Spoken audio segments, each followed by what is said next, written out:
Hey, I'm going to show you how easy it is with Amped to set up specific campaigns to target different areas of the site. You might want to run a campaign that's specific to visitors who are on the cart page or even exiting the cart page. And maybe you want to target visitors who are in the blog and that go to leave. And maybe you want to adjust those campaigns to be slightly more educational. So let's hop into Amped and I'll show you how to do that.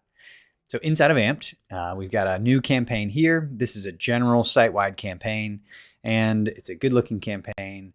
We're actually capturing some information on what it is they're looking to solve, and then going through and capturing just email for this campaign. So we go back out, we can look at the targeting. So here we have it targeting anonymous visitors, time on page of 8 seconds, and we know that we want to run a blog campaign. So on the site, we have our homepage, we've got product pages, we've got the blog, and I'm taking special notice to the URL. So I can see it lives at /blogs news, and then in blog articles, we have blog/news/this. So I'm noticing the pattern here is that it contains /blogs.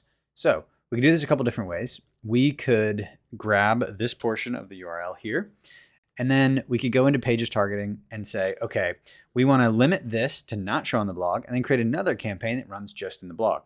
So let's go ahead and do that now. I'm going to say pages targeted.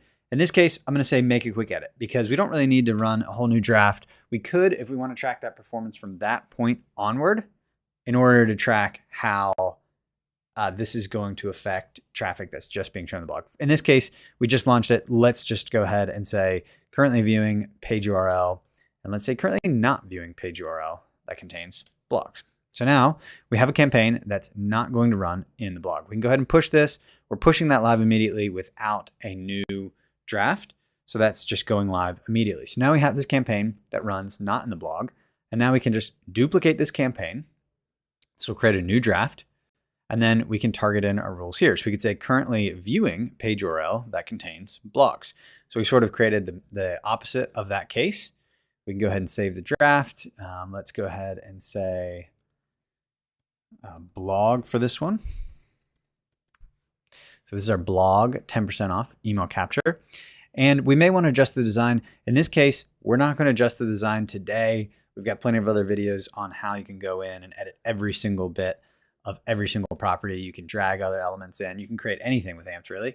But let's go back and let's just launch this campaign. So blog, 10% off email capture, start if they're anonymous visitors.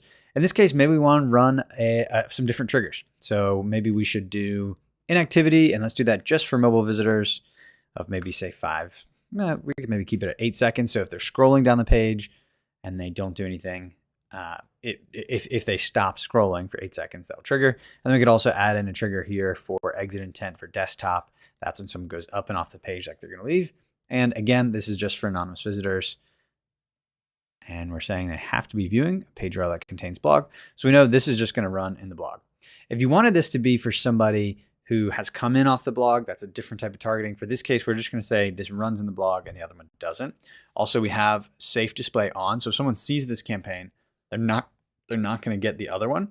And that's helpful in that if I go to the blog and I see the blog one and then I go to the other site, I'm not going to see the other one immediately unless it's been greater than 30 seconds since I've seen the other one. So we can go ahead and push this live. And now we have our blog campaign. We could do the exact same thing if we want to run a different campaign in the cart. And the way that we would do that is we could limit out the site-wide campaign and just give it another page targeting rule where currently not viewing page URL that contains. And we could say cart. And then we can push that live. I'm going to just discard these changes by reloading, or you can hit that button and not push that because we're not going to create that today. But that is how you would create a campaign that targets blog and then one that targets the site-wide. These are live. We've published it live. And then we can go test it live on our site now. And if you've got any other questions about how to target your campaigns in Amped, shoot us a note. We're glad to jump in with you. We want you to be successful, and we can't wait to see what you create.